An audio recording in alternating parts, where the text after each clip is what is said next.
Hello जी, सत श्री अकाल। शाम का टाइम है 6:30 बजे का और हरिथवी यहाँ पे साथ साथ पढ़ रही है और साथ साथ खा रही है फ्रूट और साथ साथ उसका बहुत ही इंपॉर्टेंट काम है भाई सिद्धू मूसेवाला के सॉन्ग सुनना। मुझे अपना टाइम याद आ गया, लेकिन मैं पढ़ते टाइम हमेशा पुराने गाने सुनती थी सन 60-70 दे, बट हरिथवी जो है वो फ़ैन है सिद्धू मूसेवाले की। और हमारे घर में मतलब मेरे मायके साइड में या यहाँ पे भी सिद्धू का कोई फ़ैन ऐसा तगड़ा था नहीं जितना तगड़ा हरिथवी फ़ैन बन के उभरा है। तो उसको पढ़ते टाइम गाड़ी में सिद्धू मूसेवाले के सॉन्ग चाहिए होते हैं। मुझे क्या पता है इसमें। यार मम्मा को मदर्स डे पे गिफ्ट कॉटन कौन देता है भैया?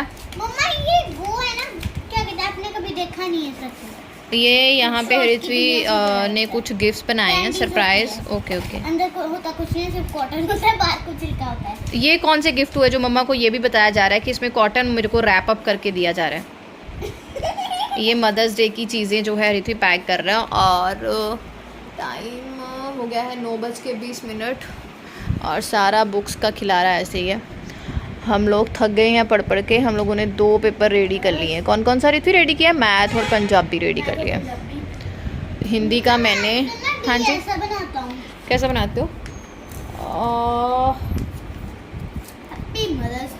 Happy mother's day. और हरिथवी अभी हमने सोचा था हम एक सब्जेक्ट और रेडी करेंगे, लेकिन हरिथवी को मदर्स डे की तैयारियां करनी हैं और मैंने यहाँ पे हिंदी का भी पेपर बना के रख लिए हैं। फ्रेंड्स, ये ना व्लॉग मैंने 2-4 दिन का मिक्स करके बनाया है और इस दिन शायद सैटरडे या संडे था, मुझे अब अच्छे से याद नहीं है, सैटरडे था।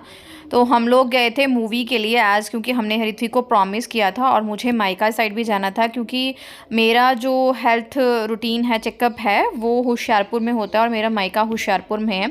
तो हमने सोचा साथ साथ मायके की विज़िट भी हो जाएगी, हरिथवी मूवी भी देख लेगी क्योंकि हरिथवी को मूवी देखनी थी। और मैं मदर्स डे पे मम्मा के पास थी और ये रील मैंने आपके साथ उस दिन शेयर की थी। सबने बोला था कि आज मदर्स डे है, दीदी आप मम्मा से सेवा करा रहे हो। तो मम्मियाँ ऐसी होती हैं, है ना, बेटियों की सेवा करने के लिए हमेशा तैयार होती हैं। और ये प्यार भी यार हमें कब मिलता है ना, कितने दिनों बाद गई हूँ तो फिर ये थोड़ा सा प्यार लेना तो बनता है।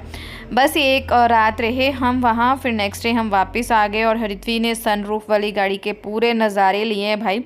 और स्पेशली जब वो नानी हाउस जाती है तो वो सनरूफ ओपन करके ऊपर खड़ी होती है और ये वीडियोज़ उसे अपने मामू को भेजनी थी।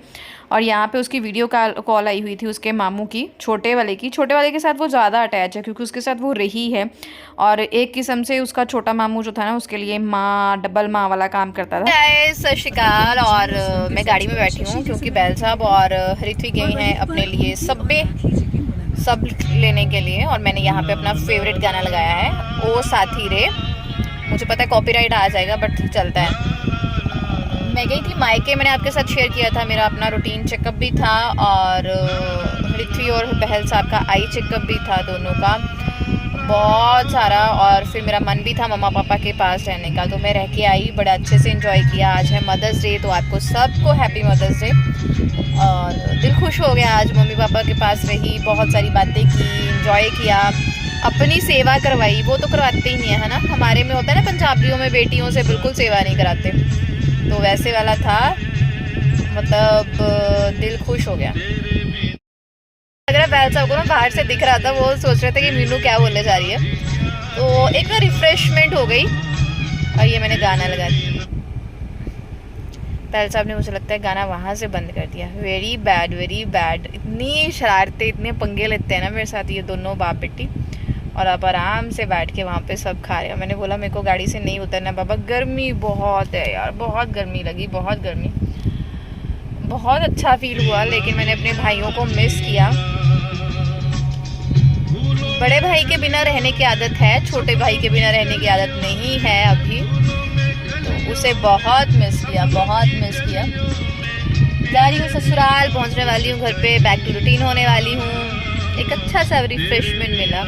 आप सबको, सब स्ट्रॉन्ग मदर्स को हैप्पी मदर्स डे मेरी तरफ से सबको। यहाँ पे है बहुत सारी किताबें और साथ में कलर्स, और ये प्यारा सा छोटा सा बच्चा है जिसका नाम क्या है,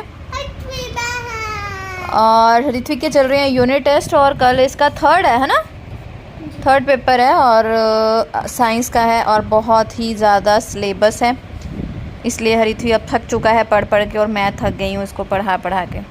ऋत्विक कर लो कर लो। हाँ, अगर आपका सिलेबस खत्म हो गया तो इतना ज़्यादा सिलेबस है, बेचारे बच्चे भी क्या करें। और मैं इसको पढ़ा पढ़ा के थक गई हूँ। एक्चुअली जो इसको स्कूल के से बाकी होमवर्क मिला था ना, किसी की कुछ करो किसी कुछ करो, आज मैंने इसको नहीं करने दिया, वो मैंने खुद किया है।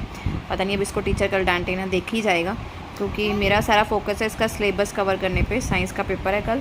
हाँ जी, कर लो कर लो। तो आज खाने में बनेगा पाव भाजी, पाव भाजी बनेगी। मुझे उनको राइटिंग पता चल जाएगी। पता कैसे? आपने एक बार साइन नहीं किया था कोर्स बुक पे। ओके, कोई बात नहीं। तो आज कुछ अलग सा खाने का दिल है, तो देखते हैं। बैल साहब को मैंने भेजा कि थोड़ी थोड़ी सब्जियां लेके आओ फ्रेश वाली। अब बनाएंगे पाव भाजी, देखते हैं बनेगी कि नहीं। बना लेते हैं। ऋत्विक खानी है पाव भाजी? हाँ जी मम्मी। ऋत्विक जो खानी है तो पाइए पाव बनानी है। हाँ जी पता। साइंस के बाद कौन सा एग्जाम होगा हमारा? साइंस के बाद आपका हिंदी का एग्ज़ाम है। हिंदी का तो सिलेबस सारा आता है हमें। वो मैं लिख लूँगी, रात को बस टेस्ट कर लेना। वो तो हमने 2 दिनों में कंप्लीट कर लिया। वैसे मेरा जो ना पिछले वीक से फोकस था इसके सारे सिलेबस को कवर करने का, तो ऑलमोस्ट मैंने दिन लगा के सारे सिलेबस कवर कर लिए थे, बस साइंस का आधा रहता था, तो इसलिए थोड़ा आज मुश्किल लग रहा है हमें। और एसएसटी का तो मैंने बिल्कुल भी टच नहीं किया, क्योंकि एसएसटी की इसकी टीचर ने ना टेस्ट लिए हुए हैं, अच्छे से रिवाइज़ हुआ है, तो उसका मुझे कोई दिक्कत नहीं है। पंजाबी हिंदी भी मैंने सारी रिवाइज़ करवा दी है। तो अभी बनाएंगे हम, क्या बनाएंगे बाबू? पाव भाजी। पाव भाजी अभी नहीं बनाएंगे, पापा नहीं आए हैं। जब आएंगे तभी तो तब तक मैं रेस्ट करूँगी। और ये फ्रेंड सुबह सुबह का टाइम है, और ये आज ही का है, क्योंकि आज ही मैंने प्रण लिया है दोबारा से। पता नहीं कैसे प्रण को फॉलो कर पाती हूँ कि नहीं, कि मुझे डेली रूटीन अपने शेयर करने हैं अब आपके साथ। तो सुबह सुबह का टाइम है ये। और ऋत्वी जा चुकी थी स्कूल, उसका लंच वगैरह हो गया था। सुबह सुबह बहुत होच पोच हो जाता है, एक तो गर्मी बहुत है, एक मेरे कुछ अपने रूटीन होते हैं जो हेल्थ इश्यूज़ वाइज मुझे करने हैं, मेडिटेशन एंड ऑल, उसके लिए टाइम देना होता है। तो हर चीज़ ना फास्ट हो रही होती है। ऊपर से ऋत्वी के पेपर है, उसे रिवीजन कराने भी बहुत ज़रूरी है। और काम वाली आंटी झाड़ू पोछा के लिए जो थी वो भी नहीं आई हैं, क्योंकि वो बीमार हैं, तो मैंने उनको छुट्टी दी है कि आप रेस्ट करो। वो कोई बात नहीं, थोड़ा बहुत चलता है, मैं हैंडल कर लूँगी। तो यहाँ पे सुबह सब्जी बनाई थी, मिक्स वेज ऋत्वी के लिए भेजी थी, तो दही था, लस्सी हो जाएगी। तो मैंने सोचा आज मैं सिंपल चपातियाँ बना देती हूँ, क्योंकि परांठी वगैरह बनाने के लिए सबका वेट करना पड़ता है, कब सब फ्री होंगे, नाश्ता एंड ऑल, उसके लिए फिर थोड़ा ना ऐसे होता है कि काम ख़त्म करने हैं, गर्मी बहुत है, तो फटाफट से काम ख़त्म हो जाए। और जिस दिन मुझे खुद से सफाइयाँ वगैरह करनी हो, उस दिन मेरे काम बहुत ज़्यादा हो जाते हैं, क्योंकि फिर मैं बहुत डीपली क्लीन करती हूँ। आप बताइए कि किस किस के साथ ऐसा होता है। मुझे बैल साहब बोल देते कि रोज़ तो आंटी अच्छे से लगाती है, तू रहने दे, आज तू बाहर बाहर लगा ले, सामने सामने लगा ले। पर मुझे ऐसा नहीं चलता है। जब मुझे करना है ना, तो हर जगह मुझे हाथ लगाना ही लगाना है, चलाना ही चलाना है। उस चक्कर में मैं इनकी डांट भी सुनती हूँ, और कह लो कि बेइज्जती भी कराती हूँ। पति नाम का प्राणी ऐसा होता है, आपकी प्रशंसा करे ना करे, लेकिन आपकी बेइज्जती आपके मुंह पे ज़रूर करेगा। प्रशंसा वो मुंह पे नहीं करते हैं, लेकिन मन ही मन में बहुत खुश रहते हैं कि मतलब कि नहीं अच्छा है, उनकी वाइफ सब कुछ मैनेज कर लेती है, चाहे बीमार रहती है या कुछ भी है। लेकिन जो बैंड बजानी होती है ना, उसका मौका भी नहीं वो छोड़ते। तो मैंने सारे जो गैस बर्नर्स है निकाल लिए, मोस्टली डेली धुलते हैं, तो ऐसा कुछ गंदगी नहीं है। और मैं किचन में काम करते टाइम ना बहुत प्यार से, बहुत आराम से काम करती हूँ। किचन में कभी कुछ ऐसा मैसी होता नहीं है, उबलना वगैरह जैसे कोई चीज़ ऐसा होता है कभी गिर गई। अदरवाइज़ मेरी किचन में ऐसी कोई मुझे शिकायत होती नहीं है। तो बर्नर वगैरह साफ़ ही होते हैं, बस होता है ना एक रिवाज है। और इसको जब मैं धो रही थी ना, तो उधर से आ गए बैल साहब, और इसके बदले में मेरी बैंड बजी। अगर मैं आपको वॉइस सुना सकती ना, तो आप सुनते इतनी बैंड बजी कितने तेनों कुछ होर मिले नहीं तो तू वाइपर रगड़ता। रुक तेरे लिए ना मैं बाथरूम का वाइपर भी लेके आना है, वो भी तो। लेकिन किचन का वाइपर होता है ना ये छोटू सा, मुझे इसे साफ करना ही चलता है ना। इसके साथ भी बहुत वो पंजाबी ਦੇ ਵਿੱਚ तो आप धंधियाई वगैरह कहने हैं, है ना। हिंदी में मुझे मेरे दिमाग में नहीं आ रहा क्या बोलते हैं, वो लग ही जाता है, तो इसे साफ़ करना भी बहुत ज़रूरी होता है। तो फटाफट से अब मैंने एक कपड़ा लेके सबसे पहले तो अपनी सेल्फ में से जो भी ऐसे कचरा था, आटा वगैरह ही वैसे तो गिरा था, उस सबको निकाल लिया। और इसको धोने की ज़रूरत थी नहीं क्योंकि ये बहुत ही साफ़ था, इस पर कुछ भी गंदगी वगैरह थी नहीं।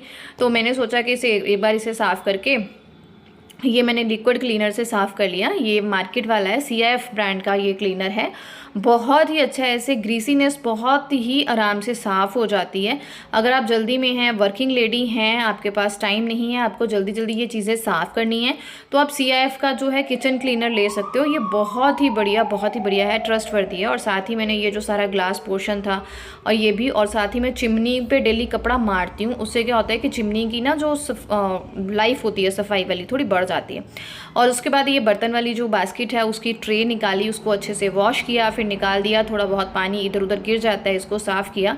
तो जब भी खुद काम करना होता है तो फिर मैं खाना वाना बना के उसके बाद ही सफाई करती हूँ, फिर अच्छे से क्लीन रहता है। और जब हम खुद सफाई करते हैं ना उस दिन दिल भी बहुत खुश रहता है, क्योंकि आपको पता होता है आपने हर जगह हाथ फेरा हुआ है, आपका घर आज बहुत साफ़ सुथरा है, अलग सी खुशी होती है। आप लोग बताइएगा मुझे, मतलब अगर मैं स्ट्रेस में हूँ, कुछ सोच रही हूँ या मेरा मन नहीं लग रहा, उठो घर का काम करने लग जाओ, सफाई करने लग जाओ। ये मेरा फंडा है खुद को बहलाने का। आप लोग बताइए, जब थोड़ा मुश्किल वाला टाइम होता है ना तब मैं यही काम जो है वो करती हूँ।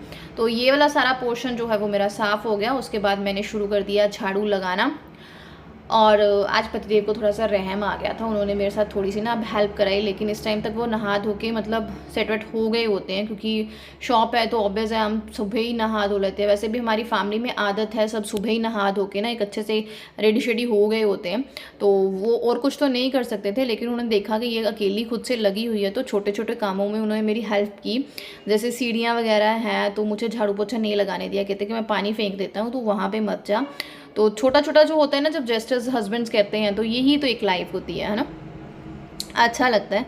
तो मैं लगा रही थी यहाँ पे, फटाफट से अब झाड़ू लगा लूँगी। गर्मी बहुत बढ़ गई है, आप लोग बताइएगा। इस बार थोड़ी बारिश होती ही गई तो अप्रैल मंथ जो है ना वो आराम से निकल गया, और मई भी ऑलमोस्ट आराम से चला गया।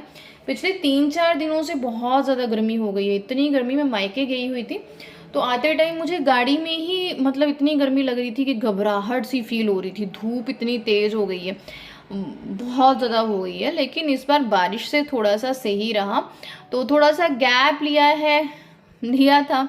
आपको पता ही है किस रीज़न से लिया था। तो आई एम रिकवरिंग, बहुत अच्छी सी रिकवरी हो रही है, टाइम लेके सब कुछ कर रही हूँ तो अच्छा चल रहा है। आप लोग क्वेश्चंस पूछते रहते हो तो किसी दिन मैं लाइव आऊँगी तो जो भी आपके क्वेश्चंस होंगे उसको आंसर करूँगी।